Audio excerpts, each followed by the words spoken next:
told him what I just said. He looked at me like I had 3 heads. He goes, "That's not normal." Are you sure? He goes, "Yeah. Go get an MRI. Do an MRI. All right. Get the results of that MRI back." And it's me and the trainer and my dad sitting there. And they tell me, "Can't play football anymore. If you keep playing, you're going to end up in a wheelchair the rest of your life."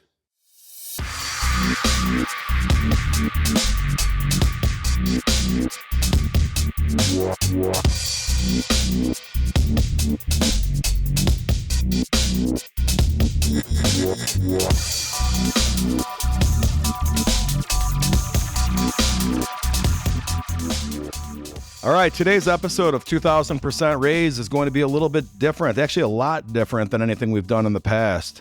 And it's not because of lack of content or lack of great guests. I was asked to do a speaking engagement, and I'm not a public speaker. I've done business-to-business sales presentations, and I'm comfortable speaking in front of people. In fact, I was in the employee benefits space and in insurance, and there were times where I needed to present to groups of employees for some of my clients at their open enrollment meetings and things of that nature. But this was different. I was asked to be the main speaker at a junior high. It was a group of 900 kids, 500 and then 400. And it was coming strictly from somebody that had watched me on social media. It was a woman that I went to high school with, and we were kind of friends in high school. Maybe saw each other once or twice as adults. And she's the PTA president for her kids' junior high. And she was impressed with what she sees me putting out on social media. Okay, well, I said, "Hey, Michelle, I'd have to drop the F-bombs a little bit, I think, but yeah, sure, I'd do it. What are you really looking for?" She was make it motivational. I gotta say, a motivational speech for eighth graders, it kind of made me take a step back. You know, what could I say that would resonate with these kids? Now, I have a 15-year-old son. It's not like I don't know who these kids are, but how do you get 900 kids locked in that gymnasium? And gosh, I got to tell you, I surprised myself, and I was so impressed with the electricity in the air as I was presented to these kids.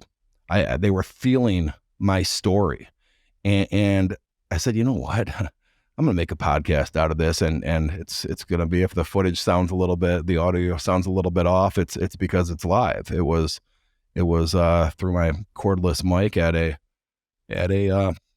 junior high school. And that's what you're going to hear today. And I think you're going to hear a lot about things you could apply to your life as an adult.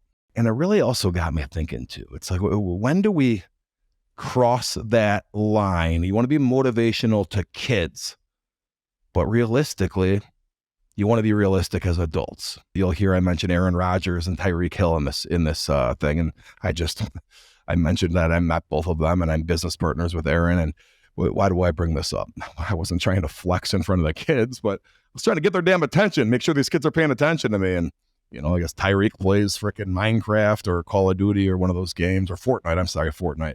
And they'll look, all kids, "Oh yeah, he's a big Fortnite player." And they're more worried about that than the fact that he made $30 million playing football last year. But, you know, as I put this speech together, okay, what point do you motivate these kids to be anything that they possibly want, be anything you possibly could be?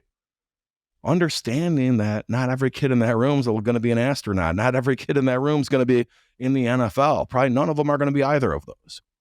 All right. But you want to encourage them to still be that. And I think I found a good mix. And, you know, let me know what you think. I appreciate everybody listening, and we'll go to me talking live to 900 14-year-olds. Thank you for listening to the 2000% Raise, everyone. Here we go. Today's episode is brought to you in part by Glencrest Global. Glencrest Global is a Chicago and Los Angeles-based venture capital firm that is involved in interesting companies with interesting founders. To see some of Glencrest Global's investments, visit glencrestglobal.com. Hello, everybody. I'm happy to be here. You know, a few decades ago, I was playing basketball for Frost Junior High, and we played against the guys right in that gym. So this isn't my first time on campus. I'm extremely happy to be here. I'm going to start off by just kind of giving you guys an idea of who I am here. I don't know if anyone recognizes that person, probably the best quarterback in the NFL right now. That's me and him hanging out playing flag football about a month ago. Now this next one, don't start booing me. He more or less owns Chicago, I'm told. I'm business partners with Aaron. We have two different companies that we own together. How about this guy? Anyone know who that is? No, that's a different guy. It's pretty good.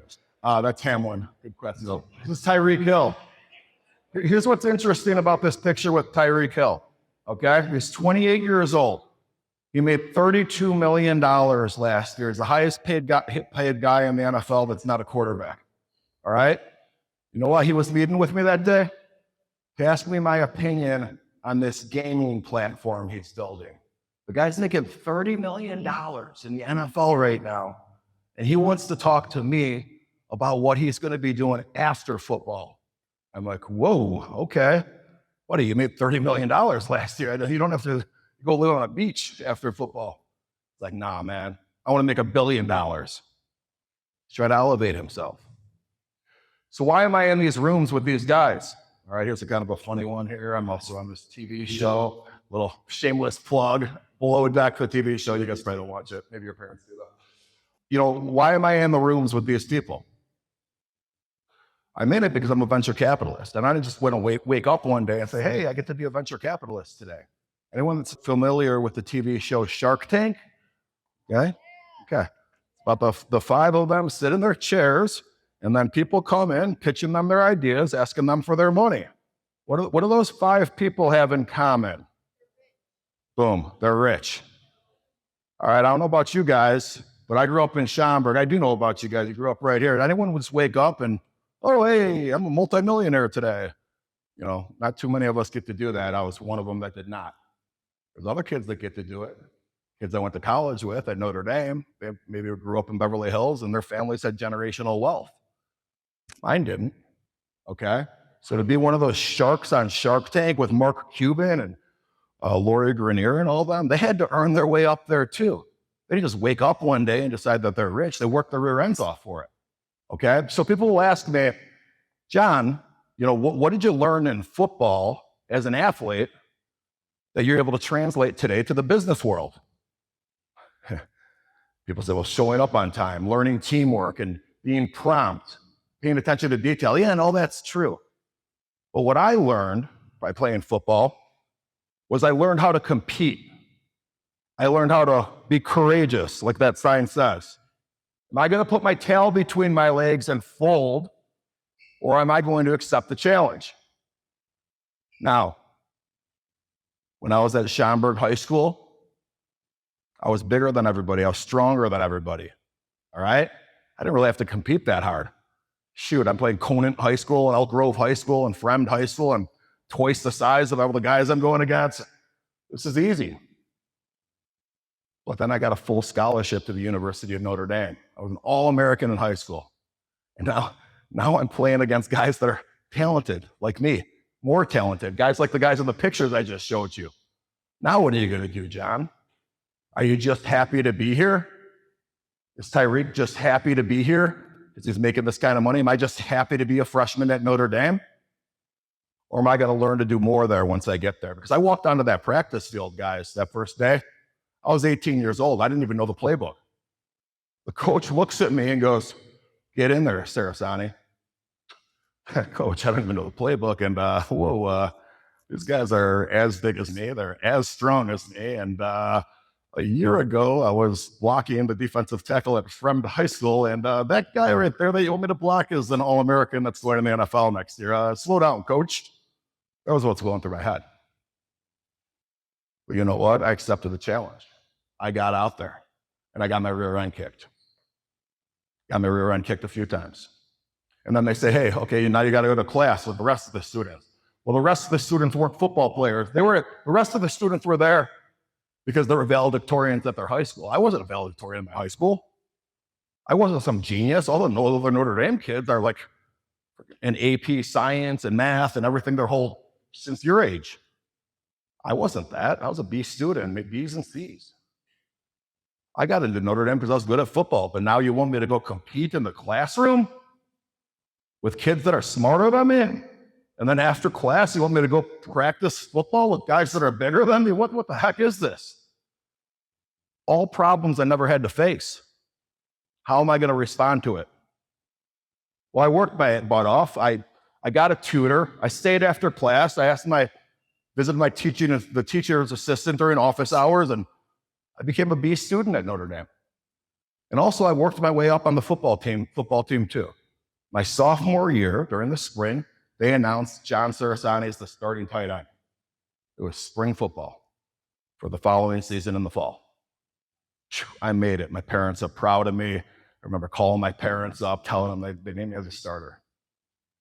My mom and my dad, I'm just picturing them through the phone with their Notre Dame stuff and Notre Dame bobbleheads of my coach, and my mom had sweatshirts made, all this stuff.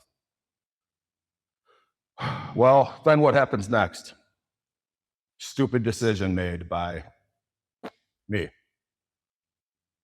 I go and get into a fight with somebody. Another teammate. Me and another teammate. You ever have like that friend that's like your best friend, but then you get mad at each other and want to fight sometimes, and we make stupid decisions sometimes, and this was one of mine. I got into a fight. Notre Dame ends up saying you're either expelled or suspended. They have like a little hearing, and I get in the disciplinary committee, and they decide the lesser of the two evils. They decided to suspend me. It had nothing to do with football. But I'm suspended for that whole next semester. I could re-enroll in January. Well, wait a minute. I'm supposed to start at tight end in September, but I can still do that, right? Well, no, John, you can't. You can't play football here if you're not a student. One stupid punch. Done. All right, well, now what am I going to do? Okay, I've got options, and I'm mad. And oh, by the way, that phone call that I made a month earlier to my parents telling them I'm a starter, a month later, I'm calling them to tell them I'm kicked out of school. Cool. So now I have a decision to make. I'm mad. I grew up in public schools. I have a Catholic university. Like, get over yourselves, guys. You're kicking someone out of school for a fight. It's not like I killed the guy. What the heck? So I decide, you know what? I'm going to transfer. And all these Notre Dame people are like, well, let him transfer. He's a thug and blah, blah, blah. Well, I'm going to show you guys. I'm going to transfer to Northwestern University. Could have went to Miami. I could have went to Wisconsin. I could have went to Nebraska. I could have went anywhere. I was that good. I'm going to choose Northwestern. No one's calling Northwestern student athletes thugs. Northwestern is actually more prestigious than Notre Dame in that regard. All right? So now I'm at Northwestern. Northwestern coaches, when they were recruiting me, trying to get me to go over there, left out one little detail.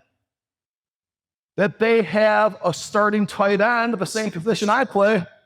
That's pretty damn good. Well, shoot, guys, I was a starting tight end at Notre Dame.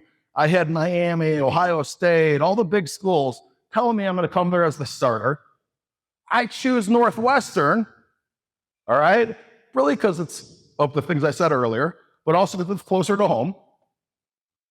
And I forget to ask them what their current tight end situation is.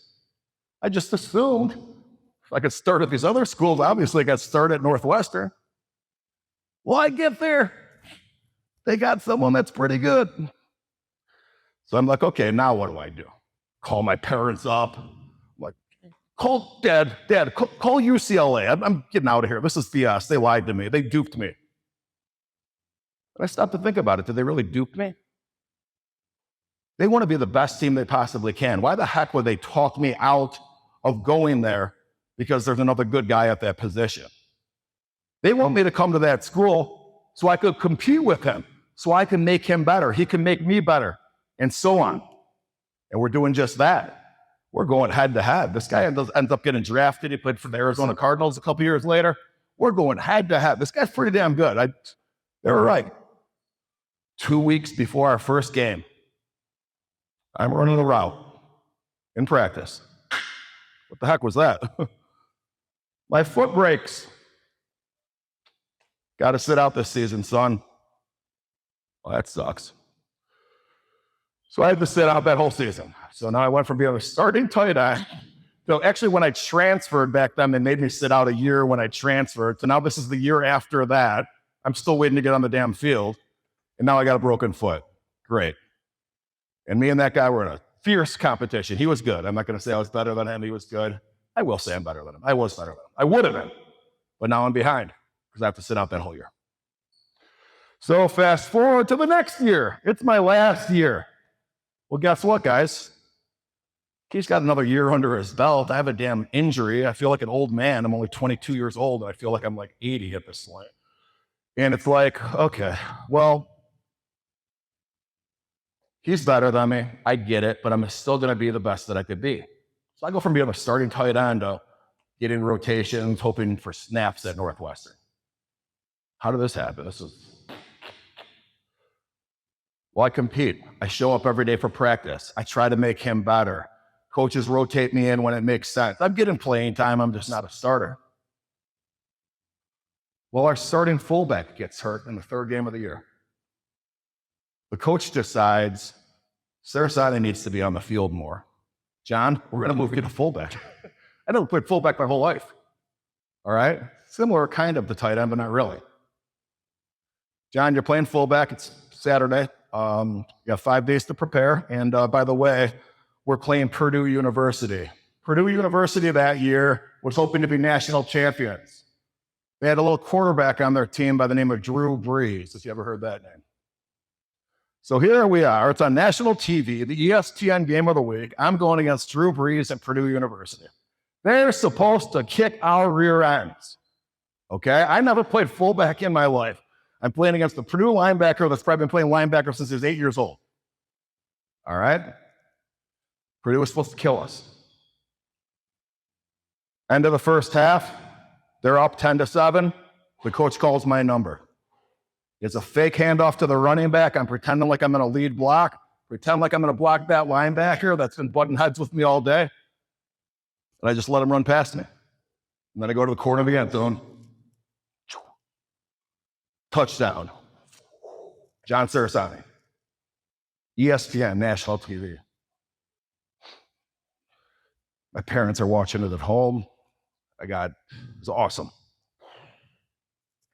All my friends at Notre Dame getting text messages. Dude, I saw you on TV, man. It was awesome. This is awesome. So everything's going my way, guys. I made it. All through that adversity, I get out of this damn thing. All right? Well, the season goes on. I'm the starter. I'm getting accolades. You're probably going to get drafted in like the 4th or 5th round, John. That other tight end got drafted too. We're like the combo, me and him. My last game of my senior year, all right? I hit a guy with my head down like this.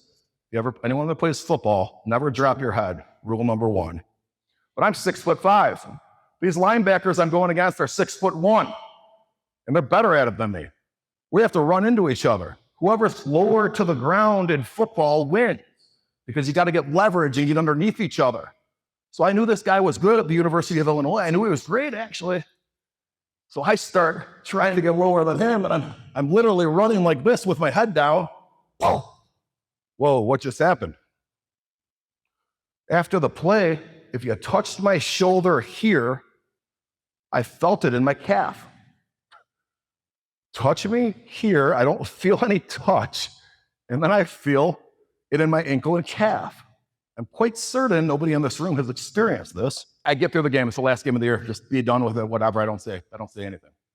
Stupid, by the way. Get invited to play in the Blue-Gray All-Star game, which is this All-Star game, and you're almost surely going to be drafted to the NFL after that game, if you're invited to play in that game. Well, they make me get a physical. I happen to mention to the trainer that, how have you been feeling? Oh, I've been feeling great. I did have this one thing in the Illinois game. What one thing? I told him what I just said. He looked at me like I had 3 heads. He goes, that's not normal. Are you sure? He goes, yeah. Go get an MRI. Do an MRI. All right. Get the results of that MRI back. And it's me and the trainer and my dad sitting there. And they tell me, can't play football anymore. You keep playing, you're going to end up in a wheelchair the rest of your life. Anyone that's already in a wheelchair, my mom actually was in a wheelchair. She had multiple sclerosis. But yeah, if you could choose between the two, don't do it. So I ended up finding out I can't play football anymore. So now how am I going to respond? How am I going to respond? Put my tail between my legs, pout, cry? I have to go explain to everybody in Schaumburg that was cheering me on. Dude, what round are you going to get drafted? Well, I've teams calling me. I got a call from the Indianapolis Colts. I'll never forget it. I'm sitting in my apartment pouting. Guy from the Colts, oh, hey, we're thinking about taking you in the 4th round, and we just want to ask you a few questions. I can't play anymore. What? Why? Told him why. He goes, oh, yeah, you can't play anymore. That's bad. It wasn't like I was going to blow a knee out. So what am I going to do next? All right. And what I want to tell you guys is whatever you're passionate about, for me, it was football. Maybe it's basketball. Maybe it's playing an instrument. Maybe it's YouTubing. Maybe it's gaming. Whatever it is that you're passionate about. There's going to be a point in your life where you might not be able to make money from that and do it for a living. There's going to be a point in your life where you're at that fork in the road, playing games all day on Twitch and playing Call of Duty isn't going to pay the bills. All right? Once you get to that point, what are you going to do? Find a way to generate that passion like I did for football towards something else. And for me, it was sales. I got an interview for a good sales job. And I'll tell you what, happy to have done it. I walk into that room the first day of work and said, okay, these are your peers. These are the people you're going to be competing against in sales, John. I'm 22 years old. I got 1 suit and 3 ties. These guys all have 3-piece suits and probably dozens of them. I'm wearing the same damn suit to work every day, changing up ties, hoping people don't freaking notice. They have gray hair. They have briefcases. They're 40-year-olds, 50-year-olds. I'm some 22-year-old that doesn't know anything. I felt like I felt the first day on Notre Dame's practice field. Go block that All-American. No, go compete against these guys and outsell them. So I did that. Took on the competition, like right there, courageous. I learned how to fight, and I applied it to my professional career. Eventually, I outgrew that job because I was better than everyone at it. I didn't feel like I was learning anymore there. I'm like, I'm better than all you guys. I'm going to move on. I'll get another job at Arthur J. Gallagher. Arthur J. Gallagher is a big insurance giant right here in Rolling Meadows. They're an international company. There's going to be more competition there. I go there. Beat all them too. So after like 2 years, I'm like, all right, what's next?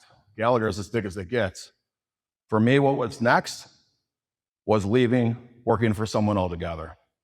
Because I knew how to compete and I knew how to win. I didn't need to work for someone else because I have that trait. So I started a company from my kitchen table, grew it. People said, there's no way you're going to be successful. You can't go against Gallagher. They have 30,000 employees. They have 200 locations. They're international. They've been in business for 100 years. I said, yes, I can. Well, why? The same way I was able to compete with those valedictorians in the classroom at Notre Dame. I know this about myself. I grew that company and sold it to a private equity firm for dozens of millions of dollars. And that's why now I'm hanging out with Aaron Rodgers. All right? So guys, figure out a way to find something you're passionate about. When you hit that fork in the road, don't lose that passion. All right? Regenerate that passion to something else if you have to. All right? Thank you, everybody. And that wraps up another episode of 2000% Raise. Thank you for listening. The best way to support our show is by leaving a rating or review on all platforms you listened on. And of course, by following, liking, or subscribing. Visit us at 2000percentraise.com or at John Cerasani on TikTok and Instagram. And of course, my YouTube channel at John Cerasani's 2000% Raise. Find all the ways to follow today's guests in our show notes. Thank you for being a part of our entrepreneurial journey.